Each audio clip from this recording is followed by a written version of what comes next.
O Último Jantar. Vera Lúcia Marinzec de Carvalho pelo Espírito Antônio Carlos. Amor e Equilíbrio Audiobook. Segunda parte. Capítulo 5. Zé Grilo. Mary não acendeu sua lanterna, aprendera a enxergar no escuro. Para desencarnados que se esforçam em aprender, existem oportunidades de adquirir muitos conhecimentos. A visão perispiritual pode ser ampliada, tanto que muitos estudiosos, ao olharem um encarnado, veem seus órgãos internos e detectam doenças. Muitos trabalhadores que prestam socorro no umbral só usam essa luminária quando no grupo há integrantes que não desenvolveram a capacidade de enxergar no escuro. Mary sabia muito bem usar essa facilidade. Trabalhara como socorrista por muito tempo, servindo num posto de socorro do umbral. Ela caminhou devagar para o lado indicado por Lia, passou para a chácara vizinha e entrou no pomar onde deveria estar o tal buraco. Logo o achou. Os encarnados enxergavam ali somente o tronco de uma árvore antiga. Mary e todos os desencarnados viam que ao lado do tronco havia uma entrada para o interior da terra. Ela ia entrar quando ouviu um barulho do lado direito, alguns metros à frente. Chamou baixinho: Zé Grilo. Como ninguém respondeu, ela foi até o local de onde veio o barulho. Viu uma mulher desencarnada sentada num tronco de árvore de cabeça baixa, chorando. Precisa de alguma coisa? Por que está chorando? Perguntou Mary. A mulher levou um susto, levantou-se e ia correr, mas Mary a segurou pelo braço e falou com carinho. Desculpe-me. Não quis assustá-la. Não precisa ter medo. Está sozinha? Perguntou a mulher, olhando para os lados e tentando ver se havia mais alguém. Não preciso de nada, não me faça mal, por favor. Sou do bando do Gordo Leitão. Só estou de passagem. Eu me chamo Mary. Também estou só passando por aqui, estou sozinha e não faço mal a ninguém. Só queria ajudar se possível. Anda por aí sozinha, à noite, só para ajudar? Indagou, observando-a bem. Você é desencarnada. É uma socorrista? Trabalha para o bem? Sim, respondeu Mary. Estou indo visitar o Zé Grilo. Você o conhece? Ela sentou-se de novo e Mary acomodou-se ao seu lado. A mulher suspirou, enxugou as lágrimas e falou: Sou a mãe do Zé Grilo. Às vezes venho aqui para vê-lo, mas não tenho coragem de entrar no buraco em que ele mora, lá dentro é horrível. Já pensei em levá-lo comigo, mas não o faço porque sou tratada como escrava pelo bando do Gordo Leitão. Eles iriam maltratá-lo por ser anão. Será que não tem ninguém nos vendo? Terei problemas se alguém do bando me vir falando com a senhora. Não há ninguém por perto. Só o Zé Grilo no seu buraco. Por que, Esmeralda, continua vivendo assim se é tão infeliz? Indagou Mary, carinhosamente. Como sabe meu nome? O Zé Grilo me disse, respondeu Mary.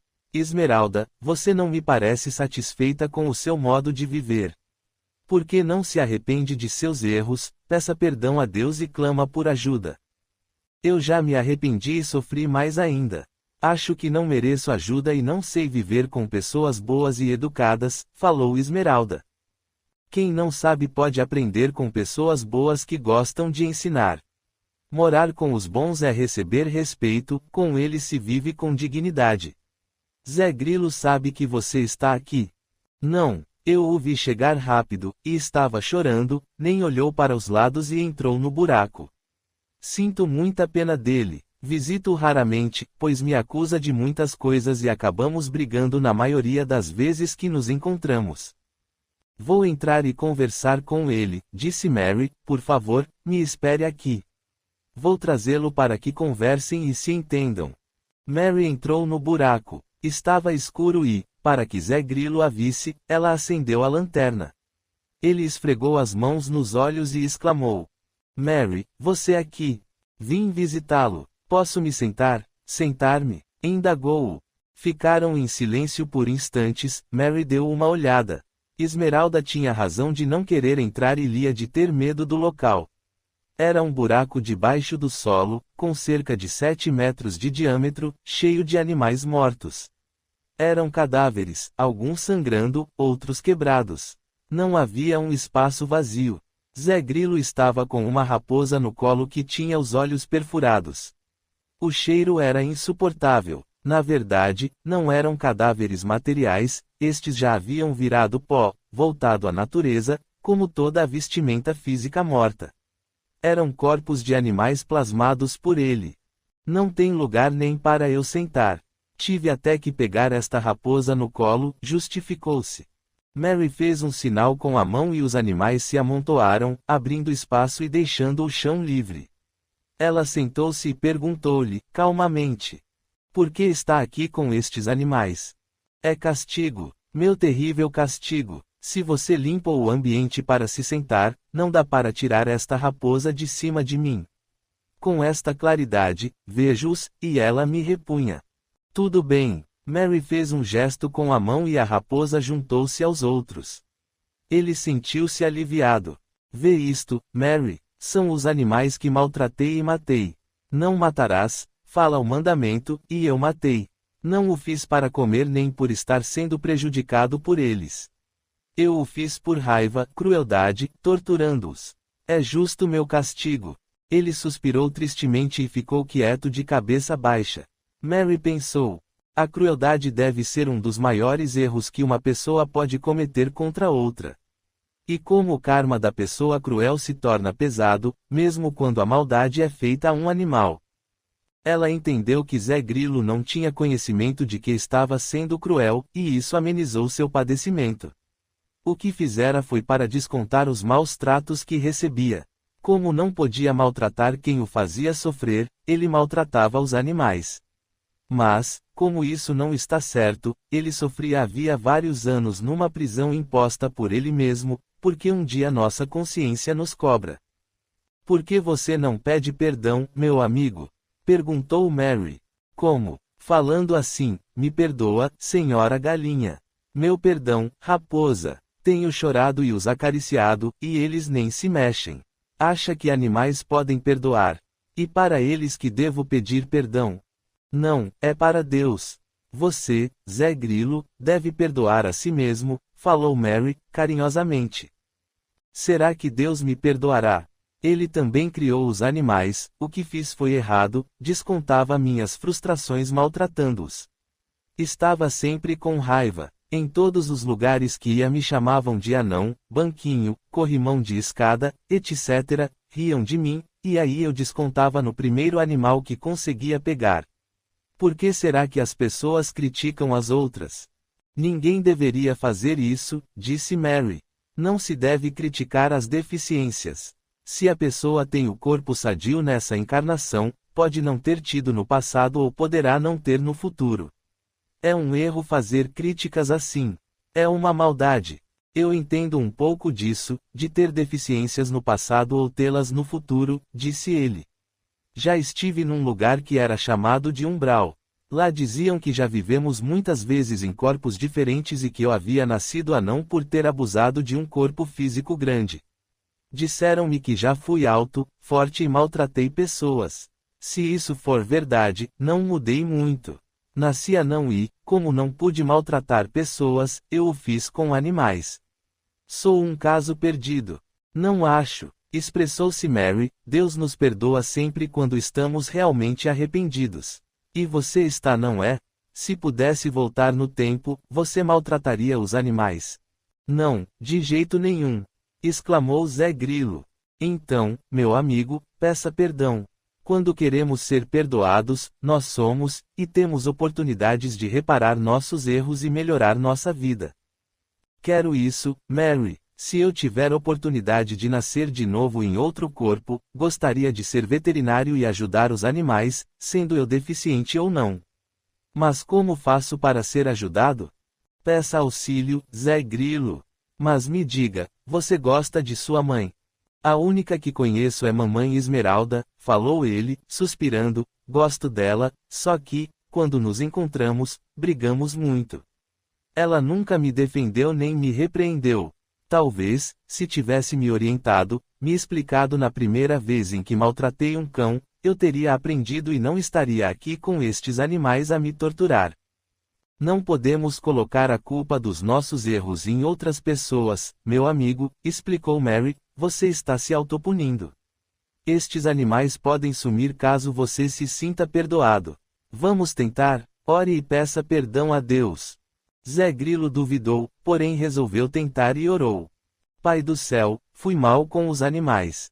Mereci ser castigado e fui. Perdoe-me, por favor. Prometo nunca mais maltratar ninguém. Vou amar os animais. Amém.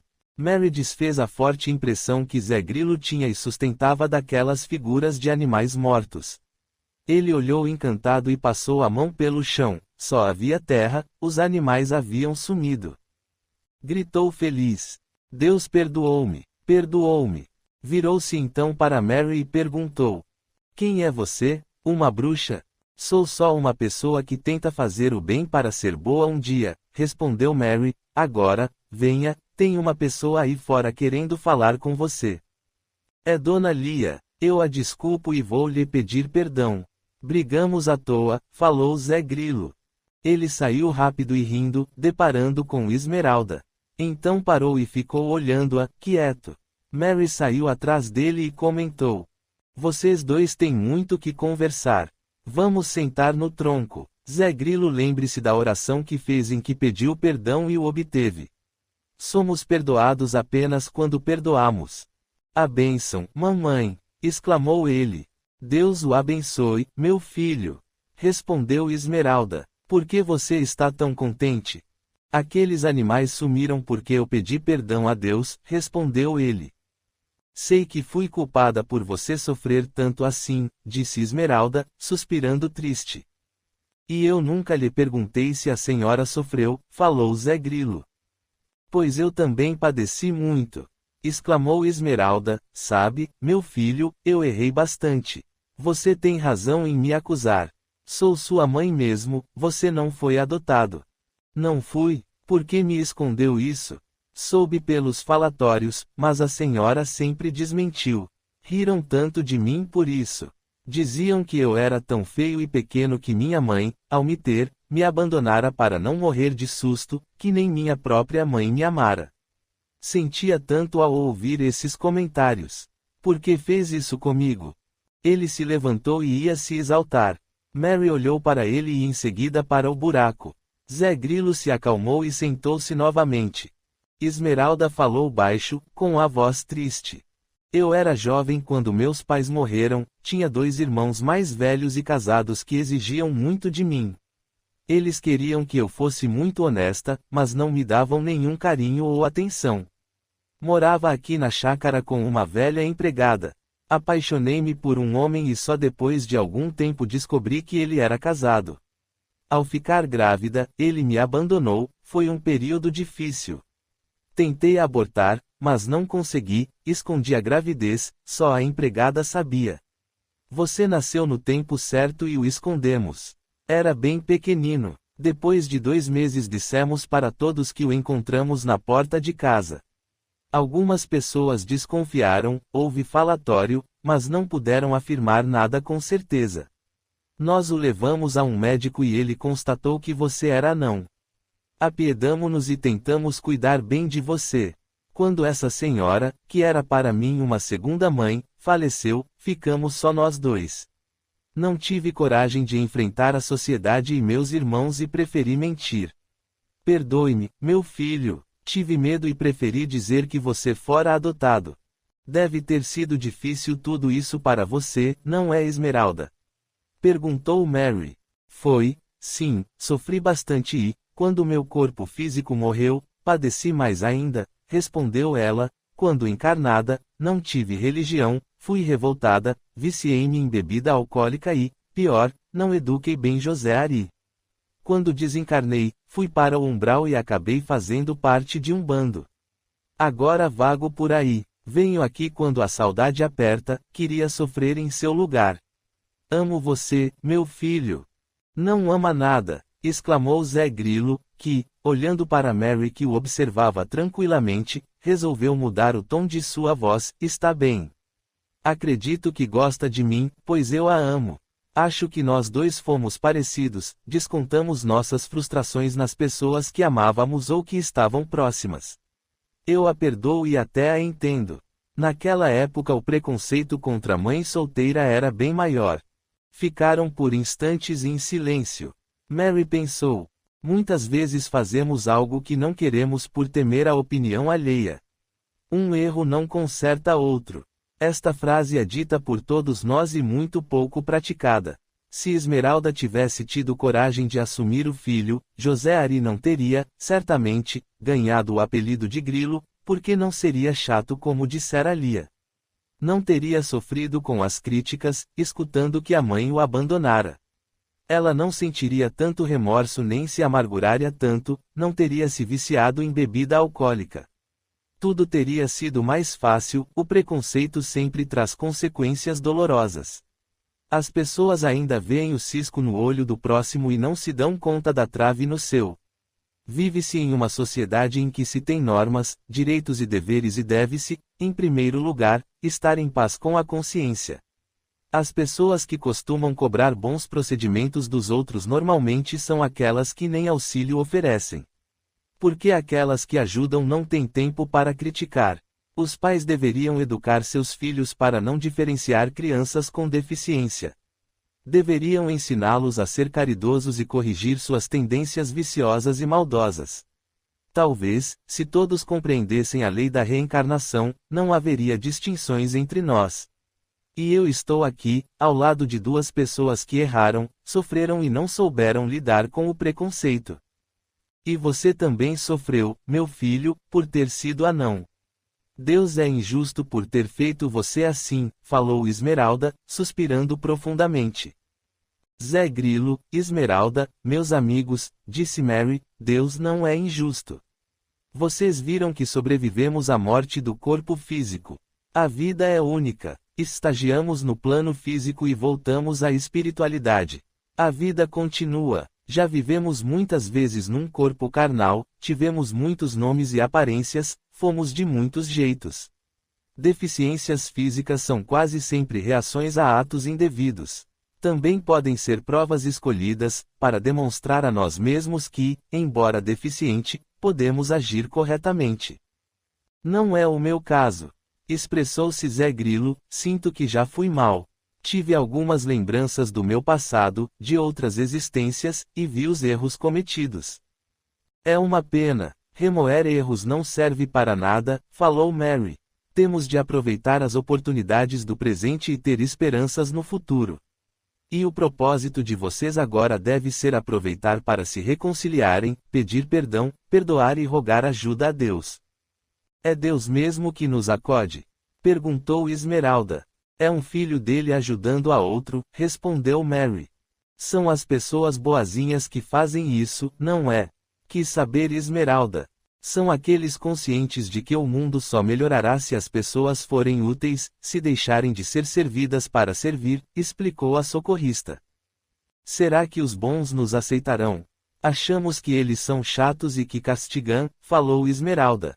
Não, minha amiga, falou Mary, os que você chama de bons não são chatos nem castigam.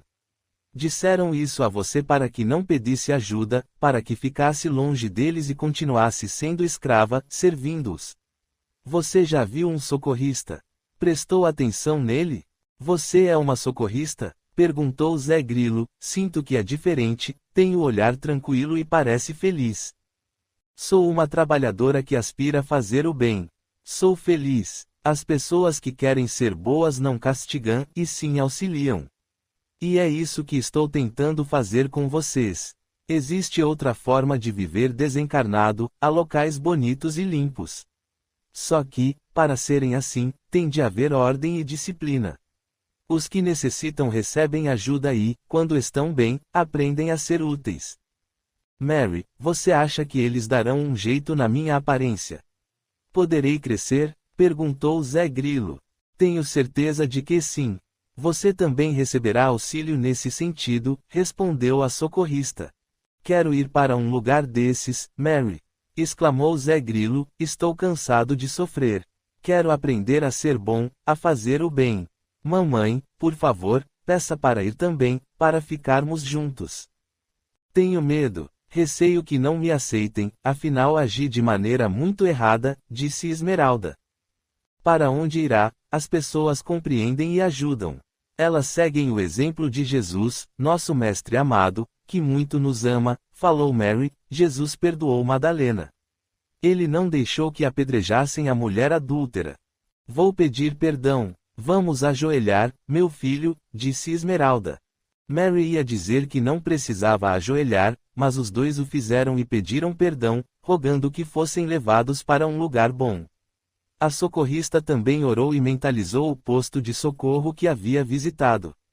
Minutos depois, 2 jovens trabalhadores chegaram, deram as mãos para Esmeralda e Zé Grilo e os ergueram do chão. Vamos, amigos, vocês irão conosco para um abrigo. Até logo, Mary, e obrigado! Exclamou Zé Grilo. Deus lhe pague, doce senhora!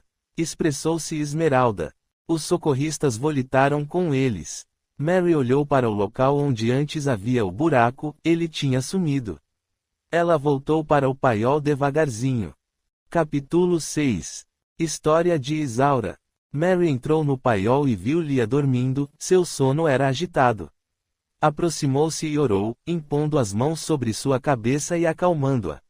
A socorrista recordou que, numa aula do curso que desencarnados fazem para aprender a servir, o orientador explicou por que as pessoas sem o envoltório físico também dormem.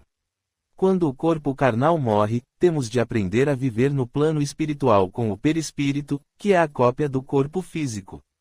E, enquanto não aprendemos, temos os reflexos do corpo material, que podem ser mais fortes em alguns e mais fracos em outros, dependendo do apego à matéria. Como dormimos quando estamos encarnados, no momento em que desencarnamos continuamos sentindo o reflexo do corpo e dormimos também.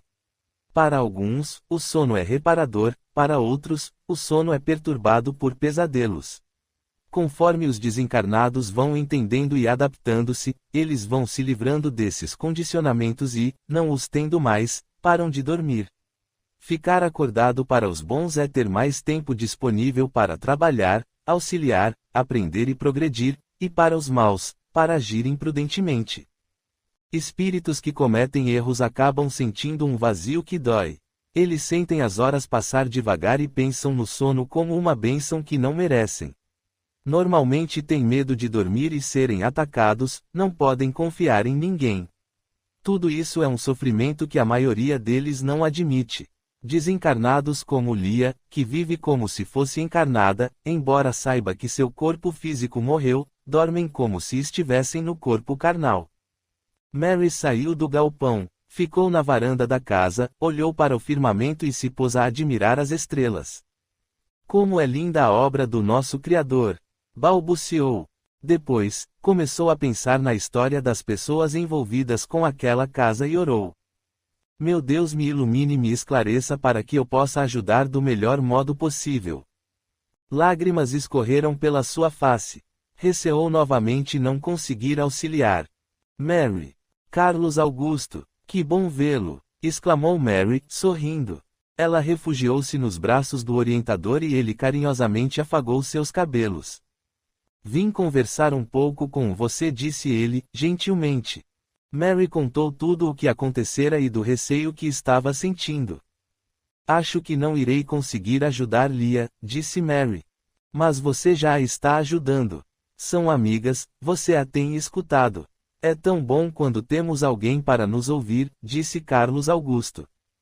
Como gostaria de levá-la para uma colônia.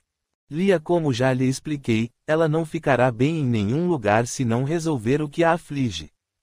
Você sabe o que aconteceu aqui? Perguntou Mary. Sei, respondeu o orientador. Não é melhor me falar e eu dizer a Lia? Indagou Mary. Temos encarnados envolvidos no caso que também necessitam de auxílio. Fique e faça o que lhe for possível para ser útil. Ajudar encarnados me parece tão difícil, expressou-se Mary. Confiamos esse socorro a você.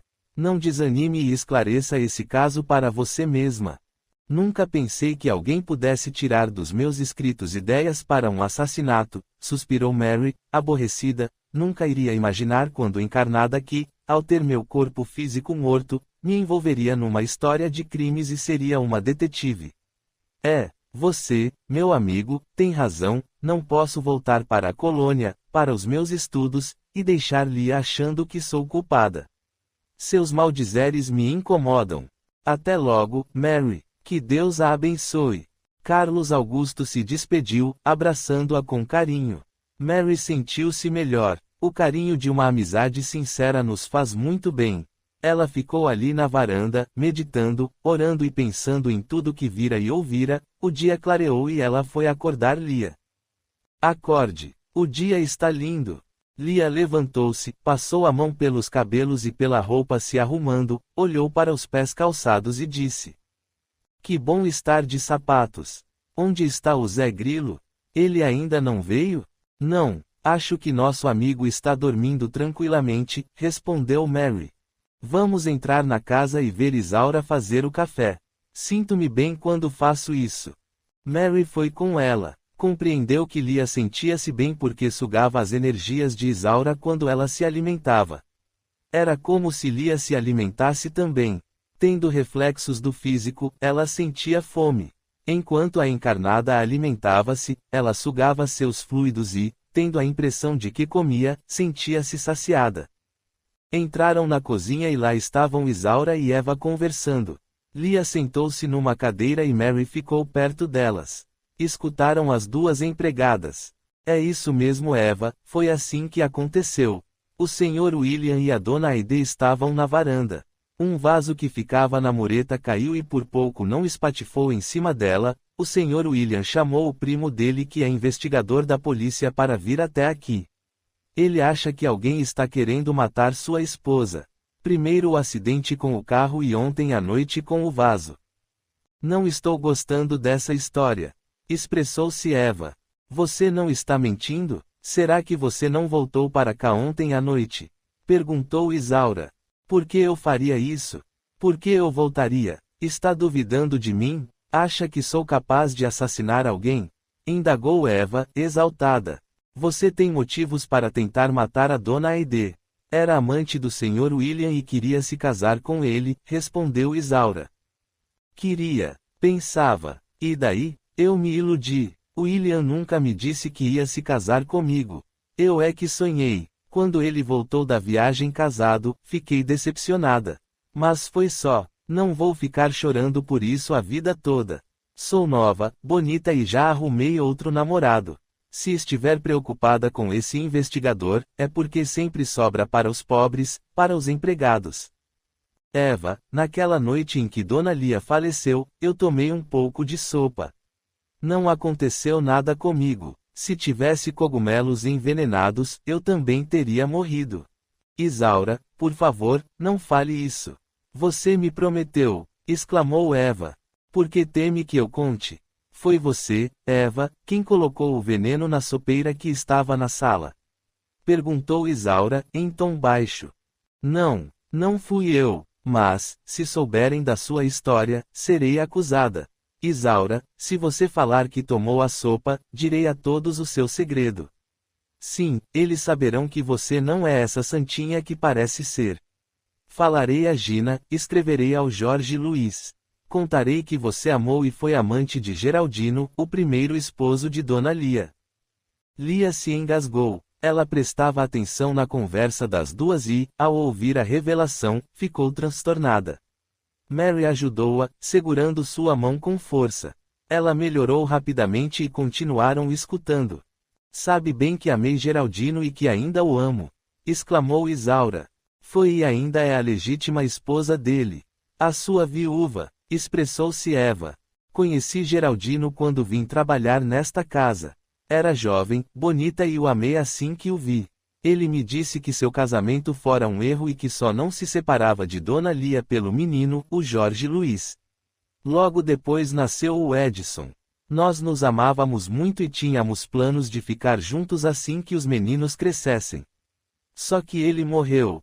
E você ficou aqui cuidando dos garotos como se eles fossem seus filhos, disse Eva. Eram filhos dele, e eu prometi a Geraldino que cuidaria dos meninos. Não sei por que contei isso a você. Segredo não se conta. Contou porque isso a incomodava. Fomos amantes dos maridos de Dona Lia. E ninguém precisa ficar sabendo disso. Para isso, basta você não dizer que experimentou a sopa. Isaura, você provou só um pouquinho, Dona Lia tomou a sopa toda.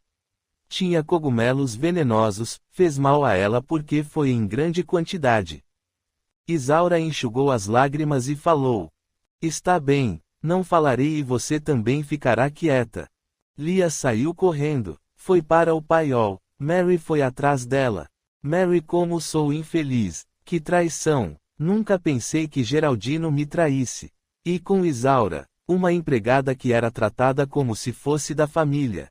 Meus filhos a amam. Quero morrer, morrer mesmo. Ai, meu Deus.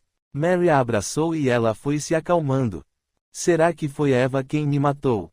Perguntou Lia, ainda chorando. Não sei, ela me pareceu muito suspeita. Respondeu a socorrista. Ainda acho que não, exclamou Lia, Eva não é inteligente o suficiente para ter planejado o crime. Certamente nunca leu um livro. Muitos criminosos não leem livros. Alguns são até analfabetos, expressou-se Mary. Não nesse caso, falou Lia. O meu assassinato foi planejado por William, que leu aqueles livros e elaborou com inteligência um crime perfeito. Mary, acabei por descobrir fatos que nem queria saber, que meus maridos me traíram com minhas empregadas, pelas quais tinha muita consideração. Isaura foi minha melhor amiga, talvez a única. As outras que denominava amigas eram minhas conhecidas. Estou começando a achar que William também matou Edison. Não deve ter sido acidente. Ele afastou meu filho mais velho, Jorge Luiz, de casa, dando a desculpa de que ele nos envergonhava. Deve ter assassinado meu caçula e depois a mim, recebeu mais herança e agora quer dar um fim em Aide. Será que ele fez tudo sozinho ou Eva foi sua cúmplice? Perguntou Mary. Tudo leva a crer que Eva o ajudou. Ele casou-se com outra mulher rica e, se ficar viúvo, herdará a fortuna dela. Assim poderá casar-se com Eva, disse Lia. Eva deve ser a assassina, opinou Mary. Sabe o que estou pensando? Indagou Lia, continuando a falar sem esperar resposta, estou com saudade dos meus filhos. Faz tempo que não vejo Jorge Luiz, e desde que Edison morreu não o vi mais. Acho que meu menino foi para um lugar bom. Lia, conte-me como foi que ele desencarnou, pediu Mary. Quando fiquei viúva com os 2 filhos pequenos, Isaura me ajudou muito. Agora sei o porquê, cuidou dos filhos de Geraldino como se fosse a viúva dele. Eu já conhecia William, que logo depois do falecimento do meu esposo me cortejou. Namoramos e nos casamos. Tivemos Giovanna, a fofinha da Gina. Ainda bem que ela se casou e não mora mais aqui. Jorge Luiz é muito inteligente, desde garoto tinha um modo estranho de agir. William queria que ele fosse mais masculino e os 2 brigavam muito. Após muitas desavenças, ele resolveu ir embora, estudar e trabalhar no exterior. Foi para a Inglaterra e não voltou mais. Edison era levado. William também implicava com ele, pois faltava às aulas, não gostava de estudar e era briguento. Um dia, ele saiu para passear a cavalo, como fazia sempre, porém demorou a voltar. Adelino foi atrás dele e o achou caído na pedreira. Ele estava morto. Foi muito triste. Pedreira, onde é esse lugar? Perguntou Mary. Do outro lado da estrada, fica aqui perto.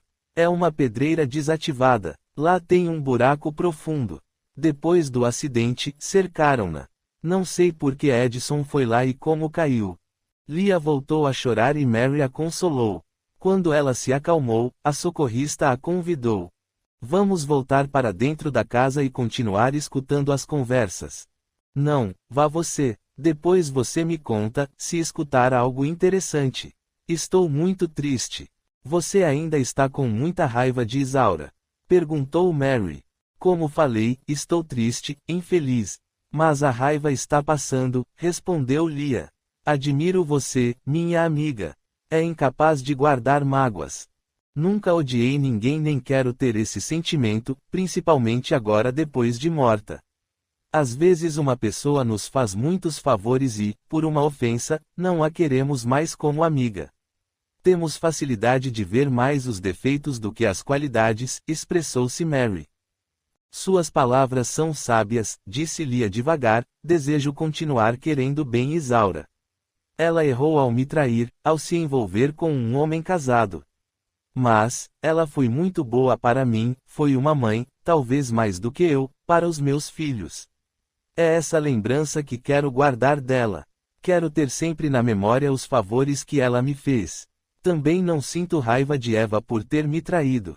Embora tenha sido ingrata, quando órfã, ela não tinha nem para onde ir. Nós a acolhemos e aqui nada lhe faltou, foi bem tratada. Acho que não resistiu aos encantos de William. Vou entristecer-me mais ainda se descobrir que foi ela quem me assassinou ou que foi cúmplice de William. Vá, Mary, tente descobrir mais alguma coisa. Vou chorar sozinha, talvez consiga dormir. Mary a abraçou e sentiu que valia a pena estar ali e ajudá-la. Lia demonstrara ser uma boa pessoa. A socorrista entrou na casa e foi procurar Isaura, que estava no quarto chorando e olhava com carinho fotos antigas. Passava a mão carinhosamente numa fotografia em que estavam retratados dois garotos e um moço, que Mary deduziu ser Geraldino, Jorge Luiz e Edison. Que faço? Pensava Isaura, falo que tomei a sopa na cozinha naquela noite ou não? Se falar, Eva contará a todos meu segredo. Gosto dessa menina. Lembro quando Eva veio para cá, era frágil e muito sofrida. É doloroso admitir, mas a assassina é Eva. Matou Dona Lia e agora quer assassinar Dona Aide. Ela está com medo, e, se me está chantageando, tem culpa. É culpada. Cometeu o crime para que o Sr. William ficasse viúvo. Como ele casou-se com outra, quer matar essa coitada para que ele fique de novo viúvo. Aí, certamente Eva irá chantageá-lo para que se queis com ela. Dona Lia já morreu, mas Dona Aide ainda não. Se eu me calar e Dona Aide morrer, vou ser cúmplice e ficarei com remorso. Que devo fazer? Fale Isaura, expressou-se Mary, olhando-a. Isaura não a ouviu nem sentiu seu apelo e continuou pensando. O que Jorge Luiz irá pensar de mim se souber que fui amante de seu pai? Amo-o como se ele fosse meu filho. Meu menino já sofreu muito, o Sr. William ofendia-o por ele ser homossexual, e tanto brigaram que ele saiu de casa. Dona Lia amava o filho, mas ficava sempre a favor do esposo. Agora Jorge Luiz está bem melhor, tem um bom emprego, mora num lugar bonito e não quis nada disto aqui, tanto que deixou sua parte da herança de sua mãe para a irmã Gina. Fale, pense um pouco sobre você, disse Mary. Isaura já estava pensando. Assim, bastou a socorrista induzi-la para que ela se recordasse. Isaura não escutou o que ela disse. Só sentiu vontade de pensar. Mary acompanhou seus pensamentos. Sou filha de lavradores, meus pais eram pobres. Trabalhavam num sítio vizinho daqui. Geraldino era rico, tinha estabilidade financeira. Ele casou-se com Dona Lia e vieram morar na chácara. Eu vim ser empregada deles, tinha 16 anos e só tinha tido um namoradinho. Sempre fui bem tratada, Dona Lia sempre foi boa comigo. Nasceram os meninos e os amei como também amei Geraldino. Creio que ele também me amou, confiava mais em mim para cuidar dos filhos do que na esposa. Pedia para que eu o esperasse até os meninos crescerem, iríamos ficar juntos, casar. Lembro com detalhes de quando ele ficou doente. Foi ao médico, que lhe pediu para fazer alguns exames em um hospital mais bem aparelhado. Quando ele obteve o resultado, veio aqui no meu quarto, sentou-se nesta cama e muito triste falou: Isaura, estou com uma doença séria no coração. Vou me internar. Se eu morrer, cuide dos meninos por mim, por favor. Eu prometi e ele não voltou. Dona Lia ficou viúva por pouco tempo. Eva tem razão, sou eu a viúva de Geraldino. Nunca mais me interessei por outra pessoa. Sempre o amei e cumpri o prometido, cuidei dos filhos dele. Pena que Edison morreu. Fale de Edison, pediu Mary. Edison, Isaura continuou pensando, era revoltado. Não aceitou o novo casamento da mãe e estava sempre nervoso. Eu não conseguia acalmá-lo, vivia constantemente agitado. Sofri muito quando aconteceu o acidente e ele faleceu. Vou fazer o almoço, exclamou Isaura baixinho, saindo do quarto. Mary viu espalhadas pela cama muitas cartas de Jorge Luiz. Ele escrevia muito para Isaura e lhe mandava dinheiro, que ela colocava numa caderneta de poupança. O moço contava para sua ex-babá, que a amava como mãe, seus anseios e tudo de importante que acontecia com ele. Tornou-se espiritualista, conforme escrevera, estudava a Bíblia e amava ler os Evangelhos. Participava de um grupo de estudos que acreditava na reencarnação. Tentou explicar para Isaura numa longa missiva essa lei que nos faz compreender a justiça de Deus. Não tinha parceiros nem os queria. Desejava ser útil e fazer o bem. Trabalhava como voluntário em um hospital infantil, onde 3 vezes por semana vestia-se de palhaço e alegrava crianças doentes. Mandava fotos em que aparecia vestido dessa maneira sempre ao lado de crianças com aspecto doentio, mas que sorriam alegres. Jorge Luiz contava que preenchia sua vida dessa forma. Dera à sua existência um significado, direcionara seu afeto a quem dele precisava e não sentia carência afetiva. Mary compreendeu que Isaura orgulhava-se daquele jovem e tinha medo de decepcioná-lo, caso ele soubesse a verdade sobre ela e o pai dele. Entendeu que ela sofria e estava indecisa sobre o que fazer. Achou que ela ficaria calada. Capítulo 7. Sabendo dos fatos.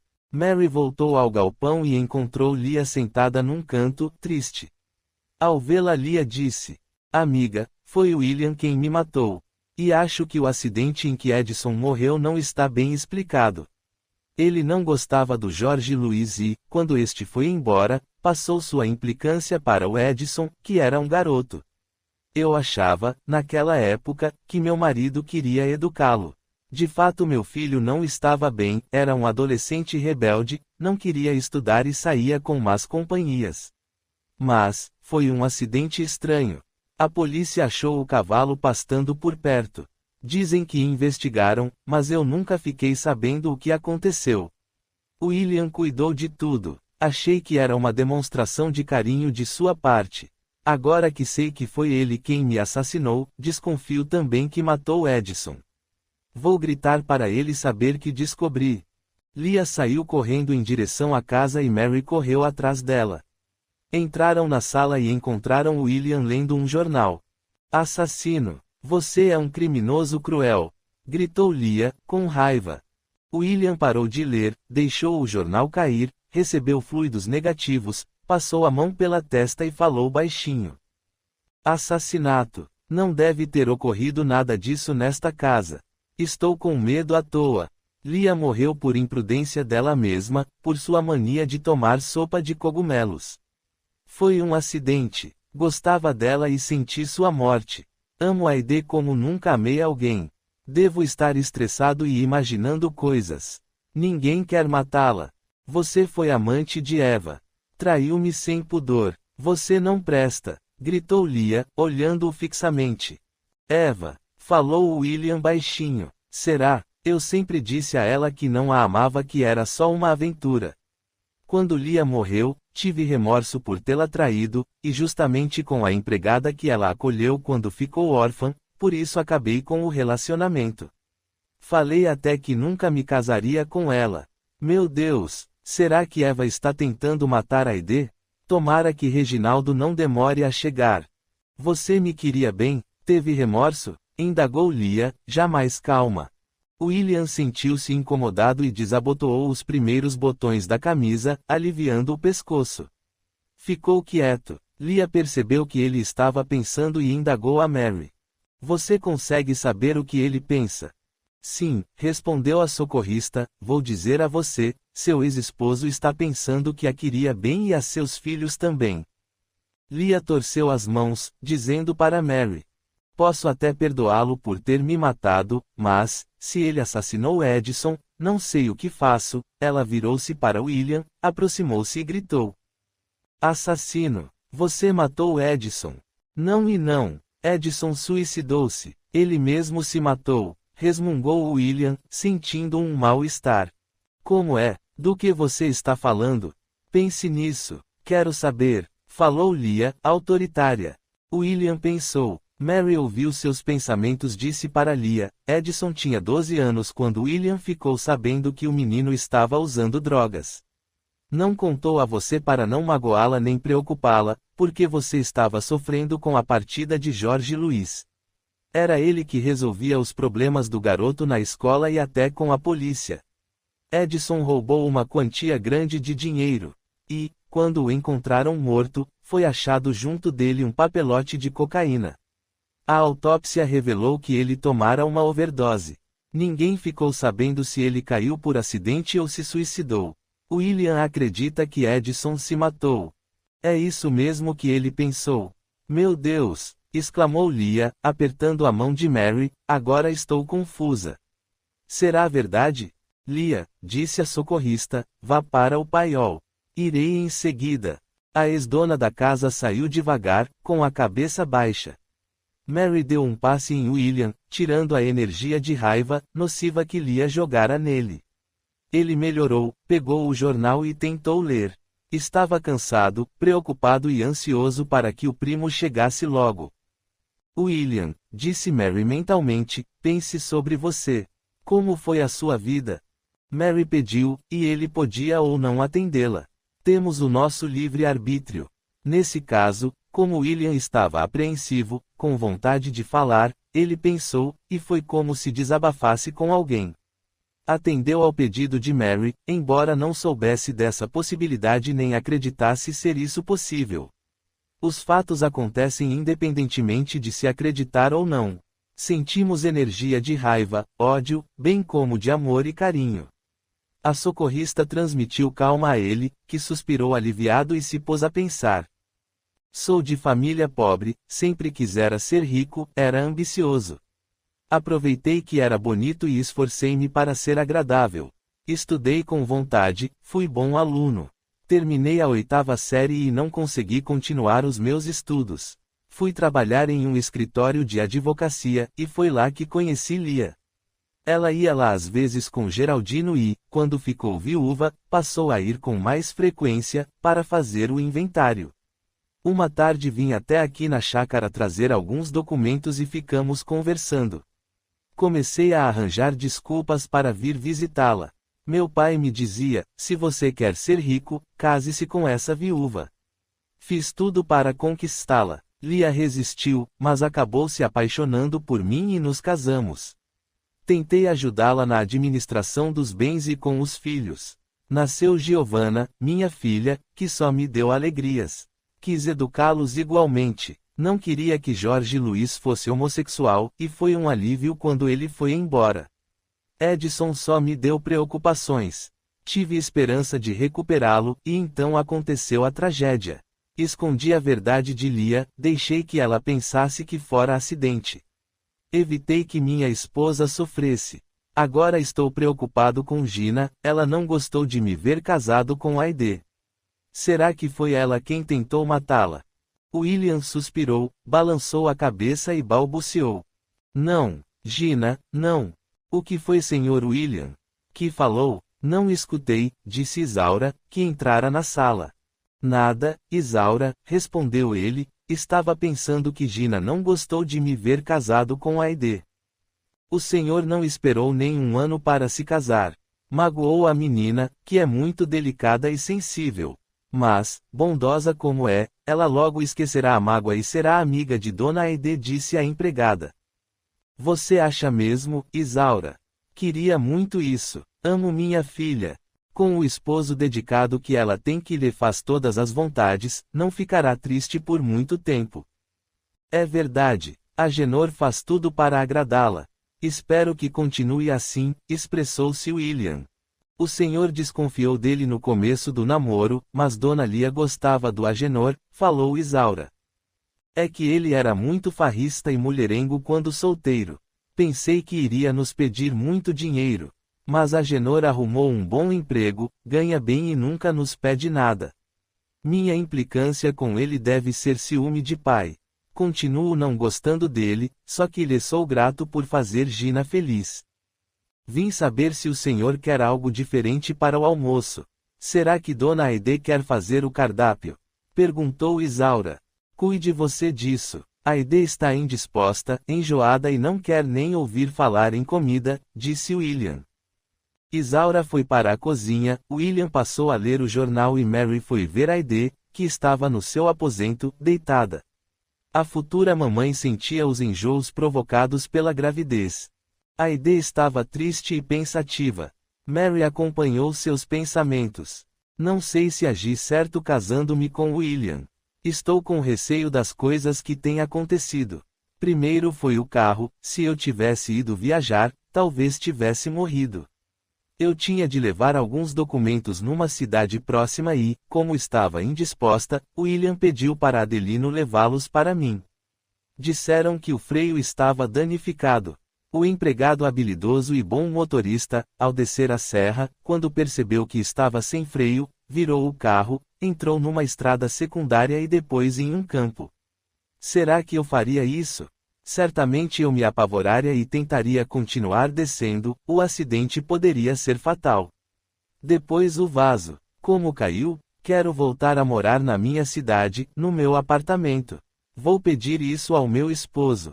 Lá tenho segurança e amigos. Parece que atraio acontecimentos estranhos. Tantas coisas já aconteceram comigo. Fiquei órfã adolescente, recebi de herança um bom patrimônio e com o meu trabalho dedicado o multipliquei. Tenho a escola, de que gosto muito, e começo a sentir falta dela. Hoje estou com saudade de Dirceu, o homem que amei. Aide suspirou e uma imagem veio à sua mente. Era a de um moço muito bonito, que sorria amorosamente. Ela continuou a pensar. Namoramos 4 anos, ficamos noivos e, quando íamos nos casar, ele faleceu naquele acidente de carro. Sofri muito. Prometi a ele e a mim que nunca mais teria outro namorado, que nunca me casaria. O tempo passou, senti falta de companhia, queria ter filhos e não conseguia namorar ninguém. Muitos homens se interessavam por mim, saíamos algumas vezes e logo eles sumiam, não queriam me ver mais, isso ocorreu muitas vezes e me deixava triste. Aí, uma professora me convidou a ir a um centro espírita com ela para receber passes. Fui, melhorei e percebi que naqueles anos eu não estivera bem. Indaguei a uma senhora médium que lá ajudava o que se passava comigo. Ela me explicou que meu ex-namorado, o Dirceu, estivera ao meu lado aqueles anos todos. Ele, com ciúme, não deixava ninguém se aproximar de mim, cobrava a promessa que eu fizera. Foi muito bom para eu ter ido àquele centro espírita, e foi também para o Dirceu, pois ele compreendeu que tinha de viver como o desencarnado que era.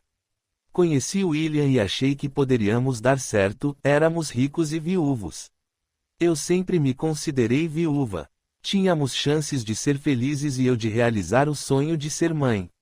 Será que a primeira esposa de William está aqui e por ciúme quer me prejudicar? Estou com medo. Mary deu um passe em Aide, que se acalmou e dormiu. A socorrista ficou olhando-a e pensando no que acontecera com ela. Muitas pessoas se confundem e, ao desencarnar, não querem admitir que o corpo físico morra. Muitos se iludem e não aceitam o inevitável, ficando perto de afetos. Em alguns casos, isso pode resultar em obsessão, isto é, o desencarnado permanece ao lado de um encarnado, participando de sua vida e podendo até interferir nos acontecimentos diários. Há uma troca de energias entre os dois, o espírito absorve, retira para si energias do que está na matéria para sentir-se alimentado. E o que está no invólucro físico sente as sugestões e angústias do desencarnado. Essa troca de fluidos existe porque os imprudentes e os iludidos não querem aceitar a mudança de plano. Há infelizmente os que obsedam por ódio e vingança. Esses casos são mais complicados de ser resolvidos, porque tem de haver a reconciliação e o perdão. Às vezes, basta orientá-los, como aconteceu com Aide e Dirceu. Muitos desencarnados não têm intenção de prejudicar os afetos nem querem, e, quando compreendem, aceitam o socorro e vão para um abrigo. Os dois se amaram muito, eram noivos. Ele desencarnou tragicamente num acidente, não aceitou a mudança de plano e ficou ao lado dela, que num momento de dor, no velório, prometeu que não teria mais ninguém, que não amaria nenhum outro homem. Não se deve fazer promessa, principalmente em momento de desespero. Mesmo junto dela, Dirceu foi aos poucos entendendo o que acontecera, porém não quis afastar-se de sua amada, cobrando-lhe a promessa e fazendo tudo o que estava ao seu alcance para afastar seus pretendentes. Ao ir pedir auxílio em um centro espírita, eles certamente o orientaram numa reunião de desobsessão e o encaminharam para um local de socorro. Esse esclarecimento o fez compreender que a vida continuava para ele e para ela. Essas elucidações fazem bem tanto para os que vão para a espiritualidade como para os que ficam no plano físico. Mary desceu as escadas e viu Eva limpando a sala de jantar. Ela estava nervosa e gerava uma energia negativa por estar com muita raiva. Aproximou-se da empregada e ouviu-a, em pensamento. William é cafajeste, malandro, só se casou com Aide por dinheiro. Primeiro enganou Dona Lia, foi fácil se casar com ela, uma viúva com 2 filhos. Sei muito bem o que ele faz. Com sua conversa agradável, ele ilude as mulheres. Não sei por que fui envolver-me com ele. Esse investigador vai descobrir tudo. É culpa dele. Odeio você, William. Tenho vontade de matá-lo. Descobrir o que, Eva? Pense. O que teme ser descoberto? Mary induziu Eva a pensar, mas esta não aceitou a sugestão dela e ficou só xingando William em pensamento. A socorrista tentou passar energias benéficas para acalmá-la. Eva não as aceitou, repeliu-as e continuou no seu baixo padrão vibratório, com seus pensamentos de raiva. Querendo o mal do próximo, a empregada criou para si uma couraça que não permitia que nenhum fluido benéfico entrasse. Isso acontece muito. Às vezes, as pessoas não recebem energias restauradoras, nem em câmaras de passes, por causa de seus maus pensamentos. Raiva, ódio e rancor barram as energias boas, e elas voltam à origem. Algumas pessoas não se tornam receptivas para receber essas vibrações benéficas. Isso ocorre até com médiuns, que às vezes se queixam que seu protetor não está presente, pois deixou que coisas ruins lhe acontecessem. Em primeiro lugar, nem tudo o espírito pode fazer pelo encarnado. Em segundo, muitas vezes imprudentemente o médium cria uma energia negativa por atitudes indevidas, formando essa barreira. É claro que ela se desfaz assim que a pessoa se acalma, ora, pensa diferente, mas às vezes ela pode ficar no físico, dando ao indivíduo algum mal-estar. E, se persistir, pode se acumular e adoecer o físico. Fluidos gerados como os de Eva incomodam espíritos bons, que quase sempre preferem afastar-se. Já os espíritos maus, infelizmente, gostam de aumentá-los. Mary sentiu Lia chorar e foi para o paiol. Capítulo 8. Visitando Edison. Se estivesse viva, diria que iria morrer de tanto chorar. Mas já morri, exclamou Lia, sentida. Só o corpo físico morre, disse Mary. A vida continua após a morte carnal. Somos sobreviventes da tragédia que é o falecimento do corpo físico. Sofreríamos menos se compreendêssemos mais esse fato natural. Porque todos que nascem morrem, quem encarna desencarnar. Acho minha cara, que, ao termos o corpo morto, sentimos de imediato os reflexos de nossa existência carnal.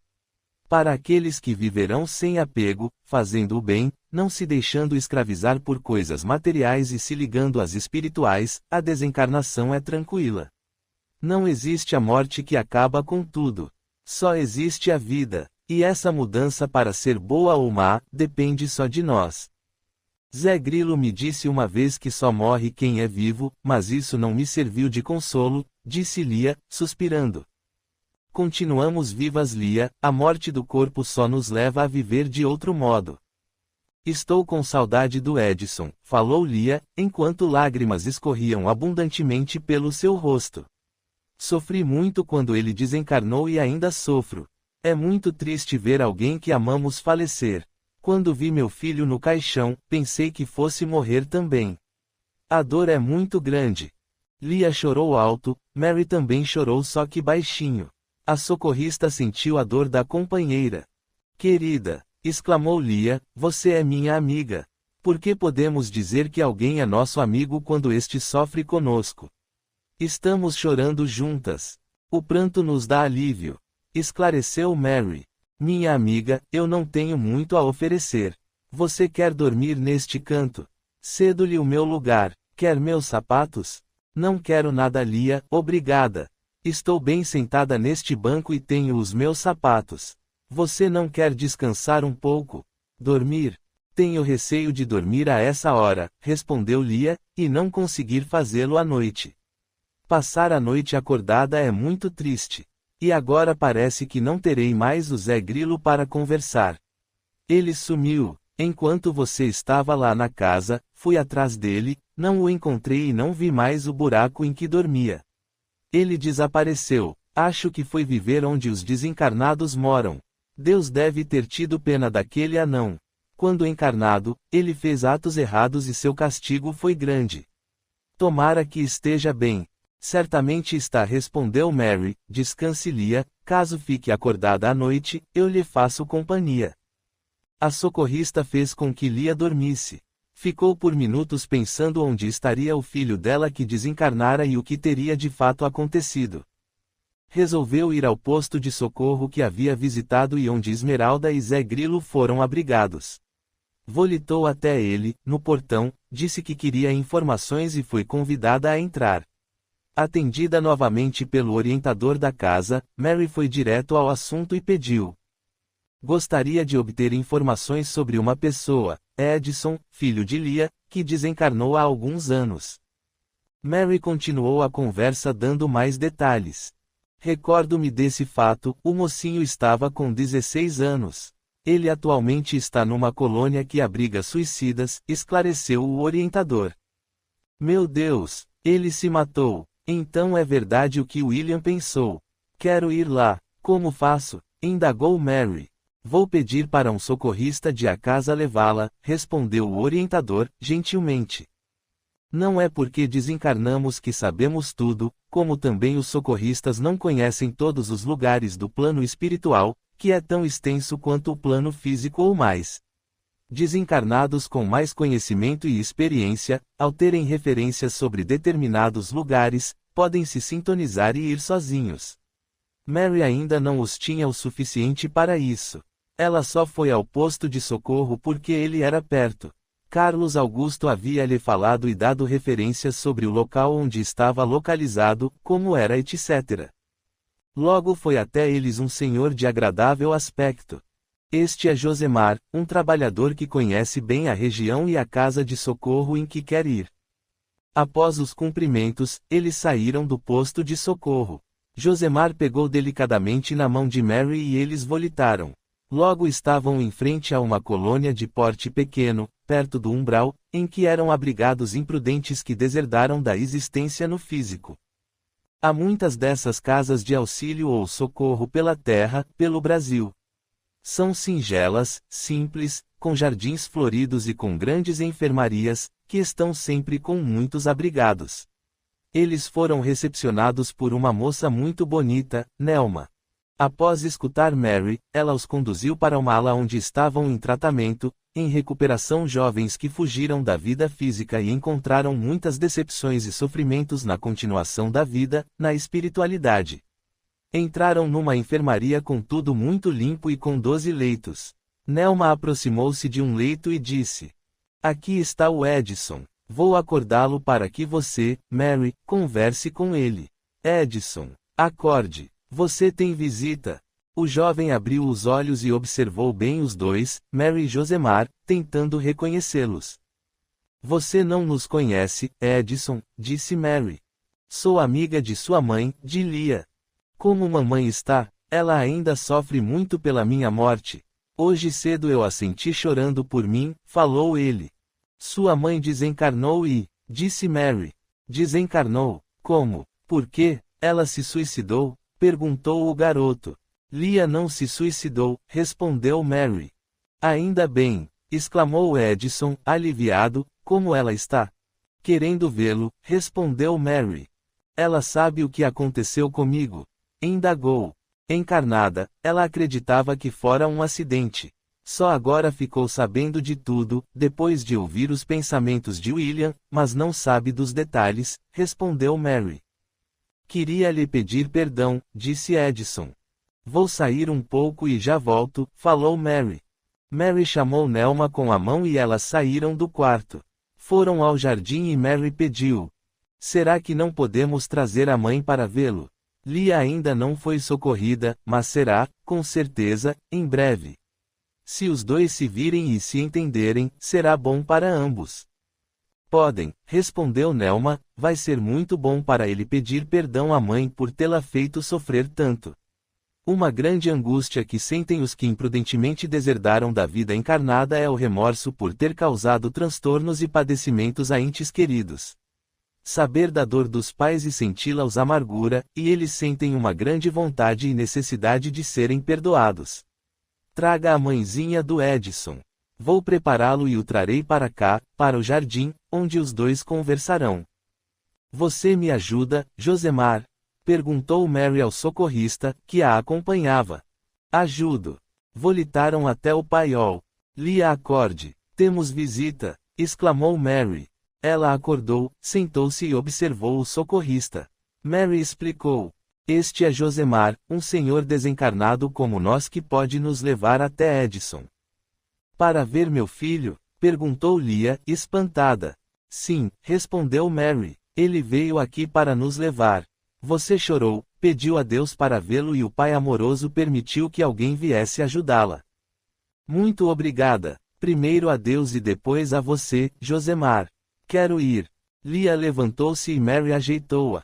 Passou as mãos por sua roupa, limpando-a, e arrumou seus cabelos. Pronto. Você está bem. Lia, aproveite a oportunidade dessa visita e entenda-se com seu filho, escute-o. E não chore, para não deixá-lo triste, recomendou Mary. Quero abraçá-lo e dizer que o amo, exclamou Lia. Os três deram as mãos e Mary pediu para a amiga que fechasse os olhos.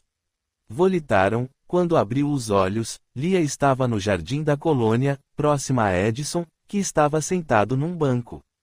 Lia ficou parada por um instante, olhando-o. Depois correu até ele, abraçou-o e beijou-o. Edson, filho do meu coração. Mamãe, minha mãe. Os dois choraram abraçados. Josemar disse que ia aproveitar para visitar um amigo ali na colônia e Nelma falou que ia esperá-los sentada num banco não longe deles. Mary acomodou-se perto dos dois e ficou quieta, escutando-os. Mamãe, perdoe-me. Agi errado, exclamou Edson. Perdoa meu filho. Conte-me o que aconteceu. Por que agiu inesperadamente? Pediu Lia. Edson pegou na mão da mãe e falou calmamente, explicando tudo. Não era fácil para ele confessar seus erros, mas sentia-se aliviado por fazê-lo. Como Jorge Luiz era homossexual, éramos ridicularizados pela turma da escola. Fiquei com medo de ser também. Meus colegas zombavam de mim e criticavam-me, eu sofria com a situação e odiava meu irmão por isso. Conheci um grupinho que me entendeu, eles se drogavam e passei também a fazer uso de drogas. Edson fez uma pausa, suspirou tristemente e, sentindo o olhar amoroso da mãe, continuou a falar. A diretora da escola descobriu e conversou com William. Ele resolveu me corrigir, conversou comigo, explicou os inconvenientes que os tóxicos me trariam. Seu marido foi bom comigo. Só que naquela época achei que ele estava se intrometendo na minha vida, afinal, ele era só meu padrasto. Discutimos, William me vigiava, mas mesmo assim fui me envolvendo cada vez mais com as drogas. Percebi que era um dependente e que não conseguiria mais ficar sem elas e precisava cada vez mais de dinheiro para sustentar o meu vício. Então, roubei o talão de cheques de William, falsifiquei sua assinatura e comprei drogas para mim e para o meu grupo. O gerente do banco telefonou para William, ouvi atrás da porta ele falando sobre os cheques. Temi ser desmascarado, certamente dessa vez ele ia lhe contar tudo. Estava apavorado e achei que não valia a pena viver. Saí a cavalo, parei na pedreira, tomei uma overdose, esperei alguns minutos e pulei lá de cima, como se fosse sair voando, como um pássaro. Caí e meu corpo morreu, permaneci, em espírito, junto ao invólucro sem vida. Vi de forma confusa quando me acharam a dolorosa autópsia, o velório e a senhora chorando em meu enterro. A escuridão do túmulo me apavorou. Depois me tiraram de lá. Hoje sei que foram os socorristas que auxiliam no cemitério que me ajudaram. Fui para um lugar triste, o umbral, onde outros como eu me reúnem para se queixar. Foi tudo muito confuso e triste, arrependi-me e sofri demais. Fui trazido para cá, onde estou me recuperando. Sei que a fiz sofrer e seu perdão para mim é muito importante. Edson, William não foi mal com você, exclamou Lia. Não, ele tentou ajudar-me. William contou tudo isso para a senhora.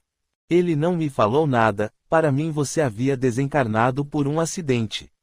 Depois, até desconfiei que ele o tivesse matado, respondeu Lia. William foi bom comigo, repetiu Edson.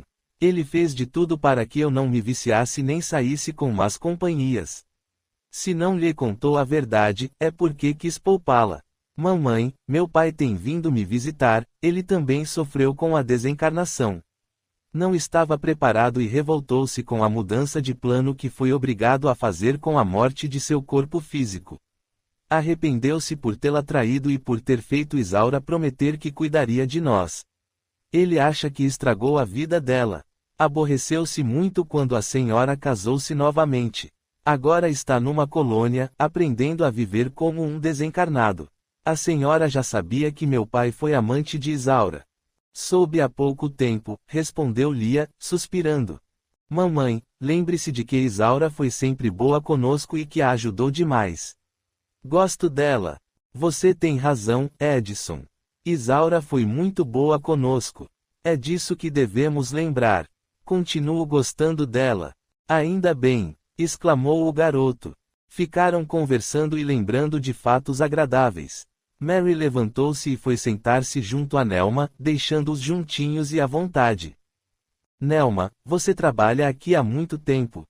Há 7 anos. Gosto muito desta colônia. Teve algum motivo especial para você escolher esse trabalho? Quis saber Mary. Nelma sorriu, compreendendo a curiosidade dela, e respondeu.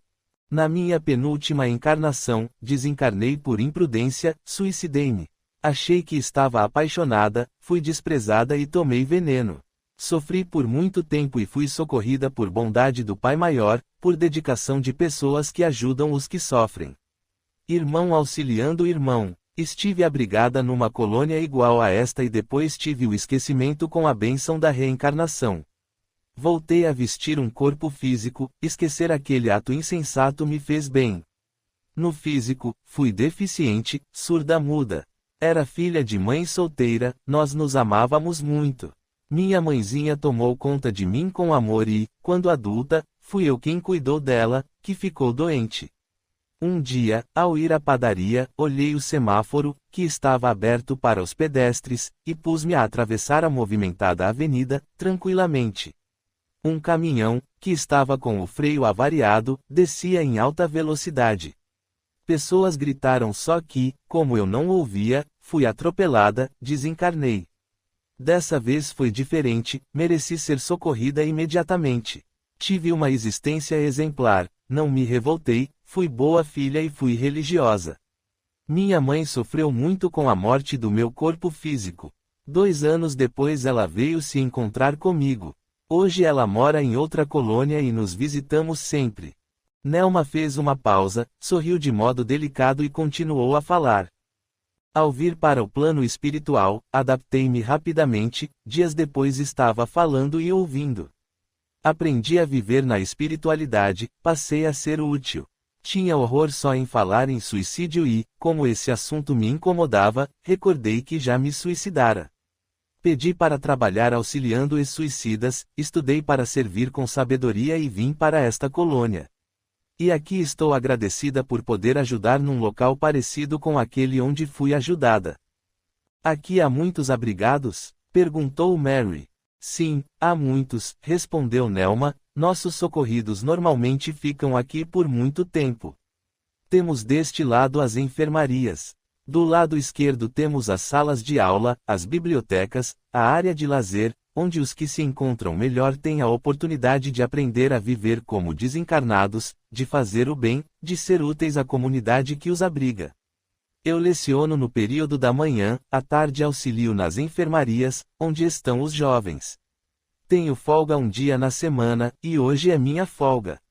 Normalmente prefiro ficar aqui fazendo alguma tarefa extra, como agora, que estou acompanhando Edison nessa visita tão importante de sua mãe. São muitos os jovens socorridos aqui? Quis saber Mary. Infelizmente, sim, respondeu Nelma.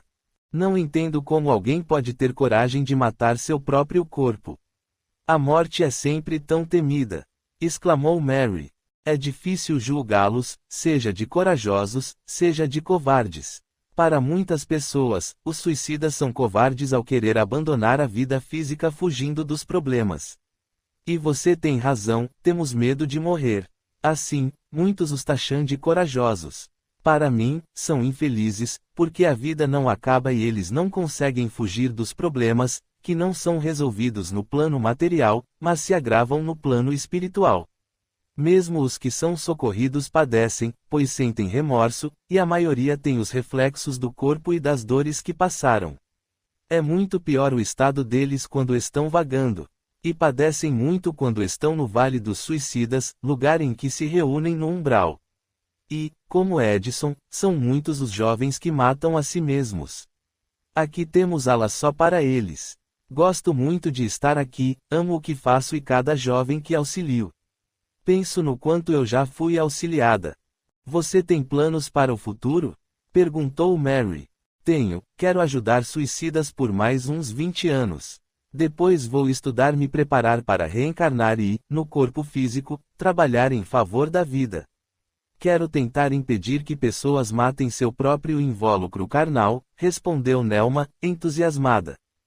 Você conseguirá. Sabe por quê? Porque você ama o que faz. Expressou-se Mary. Nelma, notei que Edison não se levantou e permanece sentado. Ele não consegue fazê-lo? Não, disse Nelma, Edison se pune. Ele não consegue mexer as pernas e sente dores atrozes quando pensa na sua queda.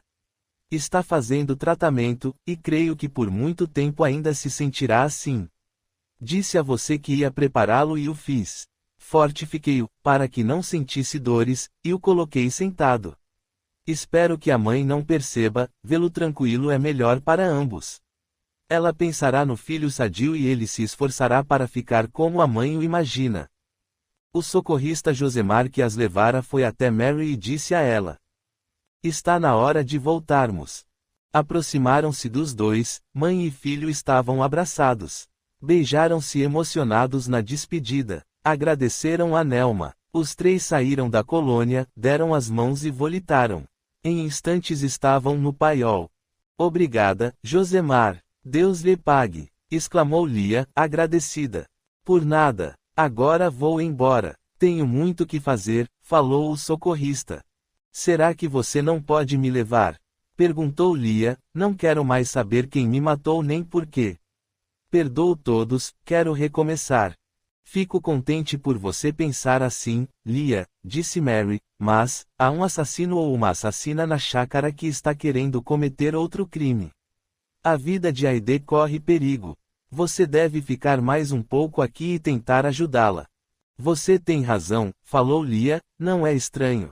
Eu ajudar a esposa do meu marido. Pensando bem, não é tão estranho assim. Eu também fiquei viúva e me casei logo em seguida. Está bem, Mary, eu fico, e vou esforçar-me para ajudá-la a não ser assassinada.